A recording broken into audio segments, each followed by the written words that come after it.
Hello दोस्तों, स्वागत है आप सभी लोगों का आपके अपने चैनल सरकार के बंदे पर। तो दरअसल आप लोगों ने थंबनेल में देख ही लिया होगा कि मैं ये वीडियो क्यों बना रहा हूँ। तो आप लोगों में से बहुत सारे लोग ऐसे होंगे जिन्होंने एसएससी सीजीएल का 2022 का एग्ज़ाम दिया था, और उनमें से बहुत सारे लोगों का हो भी गया है और बहुत सारे लोगों का नहीं भी हुआ है। ज़्यादातर लोग नहीं हुआ वाले में से ही हैं जो मुझे मैसेज करते हैं कि सर मेरा इतने मार्क्स था और फिर भी मेरा नहीं हुआ, क्या रीज़न ऐसा हो सकता है। और साथ ही 2023 का जो फॉर्म आ रहा है, ठीक है, एसएससी सीजीएल का जो एग्ज़ाम फॉर्म तो हो गया, भर गया, जो एग्ज़ाम है वो उसमें आपको क्या पॉजिटिव रहना चाहिए या नहीं रहना चाहिए, इस बारे में भी हम बात कर लेंगे। ठीक है, तो चलिए वीडियो स्टार्ट करते हैं। इससे पहले अगर आप नए हो तो चैनल को ज़रूर सब्सक्राइब कर दीजिएगा, आपका एक सब्सक्रिप्शन हमारे लिए बहुत मायने रखता है। ठीक है, चलिए स्टार्ट करते हैं। तो सबसे पहले हम बात कर लेते हैं आपका 2022 के रिज़ल्ट्स के बारे में। ठीक है, 2022 एसएससी सीजीएल 2022 क्या हुआ है आखिर इसमें। कट ऑफ जो मिनिमम कट ऑफ है जनरल यूआर के लिए वो 291, वही ओबीसी के लिए 285। सोचने वाली बात है, 36,000 वैकेंसीज थी, 36,000 प्लस वैकेंसीज थी, उसके बाद भी इतना ज़्यादा कट ऑफ जाना 391 में अपने में ही एक बहुत बड़ा इशू है। ठीक है, कहीं ना कहीं अब ऐसा जो इतना ज़्यादा कट ऑफ गया है, कहीं ना कहीं जो नॉर्मलाइजेशन है उसने ही ये कट ऑफ को बढ़ाने में रोल प्ले किया है। ठीक है, अब बात यह है कि नॉर्मलाइजेशन का लोचा है क्या, ये कि चीज़ क्या है ये नॉर्मलाइजेशन। अब बेसिकली जो नॉर्मलाइजेशन मैं आपको अच्छे से समझा देता हूँ आपको, तो नॉर्मलाइजेशन अब क्या होता है। तो जो नॉर्मलाइजेशन जो एसएससी करता है एसएससी का जो नॉर्मलाइजेशन होता है वो प्री के लिए ठीक ठाक है। मतलब अगर ज़्यादा स्टूडेंट नहीं है और प्री लेवल पे अगर आप नॉर्मलाइजेशन का उसका फॉर्मूला चेक करोगे तो लगभग ठीक बैठता है। लेकिन वही मेंस में जब मल्टीपल शिफ्ट में एग्ज़ाम हुआ है तब नॉर्मलाइजेशन का खेल की वजह से बहुत सारे लोगों का रिज़ल्ट ख़राब हो गया है। समझ में आ रहा है आपको। तो ये कहीं ना कहीं नॉर्मलाइजेशन का जो फॉर्मूला जो एसएससी यूज़ कर रहा है वो मेंस के लिए सही नहीं बैठता है। तो अब इससे हुआ क्या है, इससे हुआ है कि मेरे पास बहुत सारे लोग ऐसे हैं जिनके मार्क्स 295 296 नंबर भी बने हैं, लेकिन सर वो मुझसे मैसेज करके पूछते सर मेरा नहीं हुआ, मेरा लिस्ट में नाम नहीं आया। क्यों नहीं आया? सर मेरा 7 मार्च को एग्ज़ाम था। ठीक है, कोई कह रहा है मेरा 2 मार्च को एग्ज़ाम था। तो अब ऐसा क्या, किस तरह से नॉर्मलाइजेशन किया गया है जिस वजह से मैं किसी को देख रहा हूँ कि किसी का 288 था 2 मार्च को ही, इनका सिलेक्शन हो गया है यूआर के केस में। कैसे हुआ कोई नहीं जानता, कोई ट्रांसपेरेंसी नहीं है, कुछ नहीं है।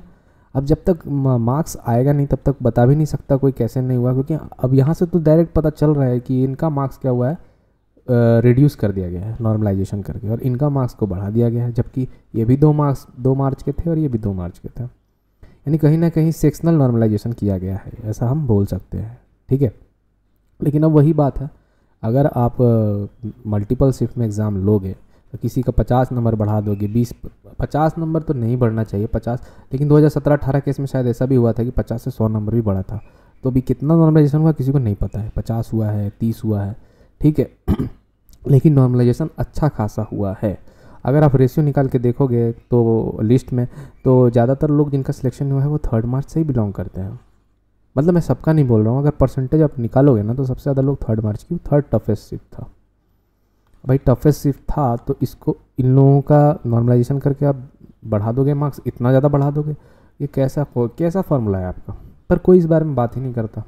ठीक है, इस बारे में बात करना बहुत ज़रूरी है। नॉर्मलाइजेशन जब मेंस में हुआ है, जब मल्टीपल शिफ्ट में एग्ज़ाम हुआ है, नॉर्मलाइजेशन की वजह से बहुत सारा चीज़ गड़बड़ हुआ है, लेकिन फिर भी एसएससी इस बारे में नहीं सोचता है, और ना ही हम लोग इस बारे में सोचते हैं, ना ही इस बारे में कोई इशू क्रिएट करते हैं। तो बहुत ज़रूरी है, इस बारे में भी बात किया जाना चाहिए। ठीक है, दूसरी बात यह है कि 2023 की जो वैकेंसीज़ हैं एसएससी सीजीएल में, जो टेंटेटिव अभी बताया गया वो 7,500 है, और कहीं ना कहीं बाकी सब ऐड होकर हार्डली 10,000 से 12,000 ये देखने को मिलेगी, उससे ज़्यादा देखने को नहीं मिलती है।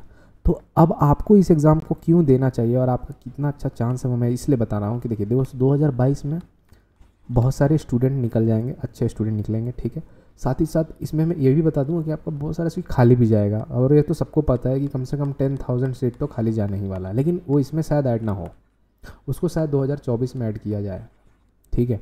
तो खैर अभी हम जो सीट है उसके बारे में बात करेंगे। तो 7,500 सीट था, और अब हो मुश्किल से 10,000 से 12,000 होगा, या तो उससे भी थोड़ा कम ज़्यादा हो सकता है, ठीक है। आप मान के चलिए कि इतना वैकेंसी अभी आपका है। अब आपका यहाँ पे प्री की रोल प्ले करेगा, क्योंकि प्री में क्वेश्चंस आएंगे प्रीवियस ईयर भी आएंगे, कुछ नए क्वेश्चन भी देखने को मिलेगा। अब इसमें जो है कट ऑफ जाएगा ज़्यादा, कट ऑफ इसमें ज़्यादा जाने वाला है, ये आप मान के चलिए।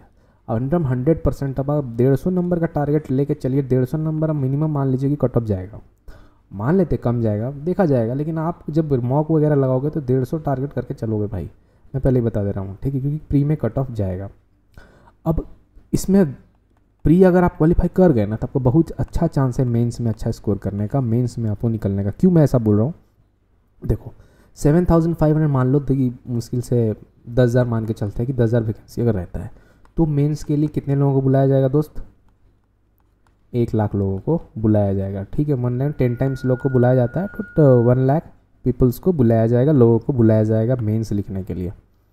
इससे पहले जो 2022 था, इधर लिख देता हूँ मैं, आपको नहीं दिख रहा होगा, 2022 था, 2022 में जो मेंस हुआ उसमें कितने लोगों को बुलाया गया भाई, 3,60,000 लोगों को बुलाया गया।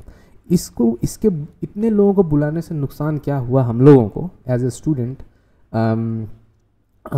एग्ज़ाम्स के शिफ्ट बढ़ गए, ठीक है। एग्ज़ाम के शिफ्ट हो गए, 1 2 3 लगभग 4 दिन एग्ज़ाम हुआ, ठीक है, 4 दिन एग्ज़ाम हुआ, 3 लाख, यानी अगर आप इसको 4 से डिवाइड करोगे, नहीं एसएससी के पास कैपेसिटी है कि 90,000 लोगों का एक दिन में एग्जाम वो ले सकता है, समझ में आ रहा बात। तो अब यहाँ 1,00,000 स्टूडेंट हैं, तो कहीं ना कहीं बहुत ज़्यादा चांस है कि एक शिफ्ट में ही एग्ज़ाम हो। अब समझ रहे हो बात को, एक शिफ्ट में एग्ज़ाम होगा तो नॉर्मलाइजेशन नहीं होगा, और नॉर्मलाइजेशन नहीं होगा तो बहुत चांस है कि आपके मेरिट पे, आपके दम पे, आप जो पढ़े हो उससे आप सिलेक्शन ले सकते हो, कोई भी गड़बड़ी देखने को यहाँ नहीं मिलेगा, सबसे बहुत इंपॉर्टेंट बात है। इसीलिए 2023 की वैकेंसीज ज़्यादा नहीं है तो भी ठीक ही है एक हिसाब से, क्योंकि नॉर्मलाइजेशन का क्या रोल होगा, किसका नंबर घटा देगा किसका नंबर बढ़ा देगा, कोई ये नहीं है, ठीक है। तो हम पॉजिटिव चीज़ों को देखें तो ये एक पॉजिटिव चीज़ निकल कर आता है। तो दूसरी बात अब मैं आपको ये बता दूं, ठीक है, नेक्स्ट पेज में लेके जाता हूं आपको। दूसरी बात मैं आपको ये बता दूं कि जो आपका एसएससी सीजीएल 2022 का जो भी वैकेंसीज लेफ्ट हो जाएंगी, लेफ़्ट आउट रह जाएंगी, और लेफ़्ट आउट होने की भी रीज़न है, हम लोग कभी भी ये बात नहीं करते कि सर इसमें वेटिंग लिस्ट होना चाहिए। क्यों नहीं होना चाहिए भाई, क्यों नहीं, वेटिंग लिस्ट तो हर जगह, बैंक में भी है, एसएससी में फिर क्यों नहीं है, होना चाहिए ये। अब आप 36,000 वैकेंसी में 36,000 लोगों को ही बुलाओगे तो ऑब्वियसली बात है इसमें बहुत सारे लोग, इसमें हम लोग मोटा मोटी 10,000 बच्चे ऐसे तो होंगे जो पहले से ही वर्क कर रहे होंगे, वो क्यों आएंगे आपके पास अगर उनको मनचाहा सिलेक्शन पोस्ट, मनचाहा पोस्ट या फिर मनचाहा लोकेशन नहीं मिलेगा तो ये सीट तो ऐसे भी खाली रह जानी है ना। और 2 से 3,000 वैकेंसी ऐसे ही लेफ्ट हो जाएंगे क्योंकि उनको लोकेशन नहीं मिलेगा। जैसे कि अगर आप अच्छे स्टूडेंट हो और आप ऐसे जिम करते हो कि मैं साउथ में नहीं जाऊँगा, चलो साउथ में भी हो जाता है तो आप चले जाओगे, नॉर्थ ईस्ट में अगर आपको भेज दिया तो आपको वो भेज दिया मेघालय और आप हैं बिहार के, तो ऑब्वियस सी बात है आप, बहुत सारे स्टूडेंट ऐसे होंगे जो वहाँ जाना पसंद नहीं करेंगे, क्योंकि एक जॉब लेना अलग बात है और वहाँ जाने के बाद फिर आपकी ज़िंदगी पूरी तरह से हेल हो जाएगी, फिर आपको लगेगा कि कहाँ के फंस गए हैं। तो बहुत सारे स्टूडेंट ऐसे भी सोचते हैं। तो आप ये मान के चलो कि 13,000 ऑन एन एवरेज 13,000 वैकेंसीज जो होंगे वो लेफ़्ट आउट रह जाएंगे, खाली रह जाएंगे। अब इसको ऐड किया जाएगा 2024 में, और 2024 में क्या है, 2024 में इलेक्शन है और वहाँ फिर से दिखाया जाएगा कि एसएससी में हम जॉब हम दे रहे हैं। तो आप इस पैटर्न को समझिए। एक्चुअली इस गवर्नमेंट आपको जॉब देना नहीं चाह रहा है, गवर्नमेंट बस ये दिखाना चाह रहा है कि हम वैकेंसीज निकाल रहे हैं, समझ रहे बात को। 36,000 ले गया, अब कितना भी सीट खाली रहे जब हम लोगों को कुछ फ़र्क नहीं पड़ता, ठीक है, चाहे पूरा ही सीट खाली नहीं हो जाए, हम तो अपने मन का करेंगे। जो खाली होगा अगला बार ऐड करके दिखाएंगे कि भैया मेरा इतना वैकेंसी तो हम निकाले थे ना, हम तो जॉब दिए थे ना, समझ रहे हो बात को, ठीक है। तो यही कुछ चंद चीज़ों के बारे में बात करना था। पहले मैंने ये वीडियो नहीं बनाया क्योंकि वीडियो का बनाने का माहौल नहीं था, ठीक है, आप सह सकते हैं। किसी का 297 नंबर आ कर के भी नहीं हुआ है तो कितना बुरा लगा होगा वो मैं जिनका नहीं हुआ होगा वही बता सकते हैं, समझ रहे बात को। तो बहुत सारे लोग को जिनका हुआ उनके लिए कॉन्ग्रेचुलेशन भाई, ठीक है, आप लोग ने जॉब ले लिया 1 साल। लेकिन आप लोग से बस यही प्रे है कि भाई अगर आपको मनपसंद जॉब मिल गया है ना तो अगला साल प्लीज़ मत भरिएगा, क्योंकि आप अगर नहीं भरोगे ना तो बाकी जो जितने बच्चे तैयारी कर रहे हैं ना उनके लिए अच्छा होगा, समझ रहे हो बात को। लेकिन मेरे बोलने से कुछ होता नहीं, लोग करेंगे ही। लोगों को दिखाना होता है कि मैं 25 एग्ज़ाम निकाला हूँ, मैं 25 बार सीजीएल निकाला हूँ, मैं 50 बार सीएचएसएल निकाला हूँ, ठीक है। तो इन सब चीज़ों पे ध्यान देना है, ठीक है। और टेंशन बिल्कुल नहीं लेना है, 2023 में पूरी जी तोड़ मेहनत करना है। और 2023 में अब 300 से कुछ हो नहीं होने वाला है, 300 390 देख लियो, कट ऑफ हम लोग देख लिया, 1:1 में बच्चा लोग को बुलाया जा रहा है, तो 300 नंबर तो मुश्किल लग रहा है कि 300 नंबर कट ऑफ जाएगा। अगर क्वेश्चन का लेवल सेम रहा तो, क्वेश्चन का सेम अगर हार्ड भी होता है तो भी कट ऑफ ज़्यादा जाएगा। तो आप 310 नंबर से 320 नंबर में मिनिमम मान के चलिए कि कोई सीट मिल सकता है, ऐसा मेरे को लग रहा है, ठीक है, जैसा क्वेश्चन इस बार आया था। तो अभी से आपको प्री भी तैयारी करना होगा और मेंस का भी देख के चलना होगा। अगर आप सोचोगे कि प्री कर लेंगे और मेंस बाद में करेंगे तो वह नहीं होगा, ठीक है। साथ में लेके चलना होगा, प्रीवियस ईयर चार्ट जाना है, तभी कुछ हो पाएगा, ठीक है।